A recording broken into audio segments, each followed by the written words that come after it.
আমার টেয়া দিলাম 200 জমা মানে সোনোগ্রাফি করাইলে আরো কিছু বাস আছে না বা সবজি কাটা কাজ করতে গিয়া বাসের গুতা খাইছি একটু শাল লাগিয়া রয়েছে এইটা আমি আইছি ডাক্তারের কাছে গেলাম দেন আমার দিল লেখিয়া কইছে এমন জায়গায় যাও এক্সরা করাই দিব এক্সরা করাইলে বোঝা যাবে ওইটার ভিতরে কতটুকু আছে গেলাম এক্সরা করাইলাম এক্সরার ভিতরে কিছু পায় না পাওয়ানোর পরে আবার গেলাম আবার এলাম ডাক্তারের কাছে কইছে এক্সরার ভিতরে কিছু না ম্যাডামে আবার লিখে দিছে উপরে যাও উপরে যাইয়া মানে অর্থোপেডিক ইয়ানা যাও গেলাম এনে গেছি অর্থোপেডিক এর একটা 2 নম্বর রুম আছে সারে দেখা আমার এটা আবার লেখা দিল 17 নম্বর থেকে দেখা 17 নম্বর থেকে আবার এটা সই সিল করে আনছি বদক্ষণে আমার দেখাইছি সারে ওখানে এটা সোনোগ্রাফি বলে করতাম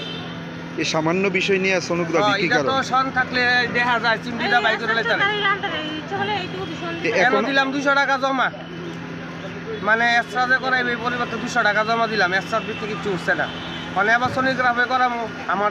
আবার টাকা লাগবো মানে টাকা লাগুক আমার তো আমি তো এটা তো আমার পাড়াই না রুমে এটা বাই করানোর লেগে এত কিছু করার পর এখন অবধি স্বাস্থ্য পরিষেবা পাইছেন? কি আর পাইছি আমি তো জিবি আগের থেকে না আমার পরিবার না করি আমি জানি জিবি আইলে এটা করে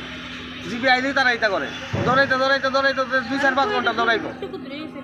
2-4-5 ঘন্টা দৌড়ায়। কোন সময় আইছেন জিবি? আমি আইছি 10টায় হওয়ার পরে আমার একটু বাসের পুরা একটু লাগিয়া রয়েছে এটা বুঝি আমার এত দৌড়াইতেছে এখন তো আপনি এই হাসপাতাল থেকে যাইতেছেন কি কারণে? আমি যাইতেছি হাসপাতাল আমার কাজ হইতেছে না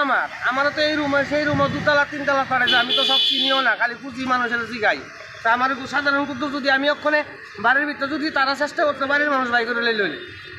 আমি কিতা করতে না বইয়া দীক্ষা কন কি বলবেন হাসপাতালে এই ধরনের? আর কি বলবো আমি তো আইতামই চাই না আর কি বলবো কন আমার 200 টাকা গেল অনেক সোনোগ্রাফি করে তো কিছু আরো নিলে হইলে আমার টাকাটা থাক যাওয়া আছে আমার দরকার নাই আমি ট্যাঙ্ক করতে থাকা কি মনে হয় এই সাধারণ বিষয়টা নিয়ে কি এত কিছু প্রয়োজন আছে? আমি আপনারই কল না কি আছে আমার একটু বাসের একটা একটু লাগিয়ে রয়েছে ভিতরে এই যে দেখা যায় ওখানে কেউ কিছু দিলে মানে আপনার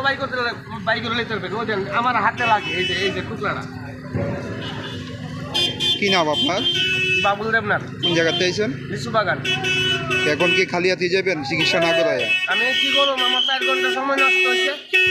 4 ঘন্টা সময় নষ্ট হয়েছে আমি 400 টাকা আনছিলাম 200 টাকা তারা জমা দিছি আর 100 টাকার মতন আমার খরচ হয়ে আছে আমি টিফিন করছি চাটা খাইছি কখনো আমার খালি রুমে দৌড়াইতেছে অনেক আবার সোনোগ্রাফি রুমে যাইতাম তাহলে সোনোগ্রাফি করলে টাকা লাগবে আমার কাছে টাকা নেই আমি যাইতেছি না।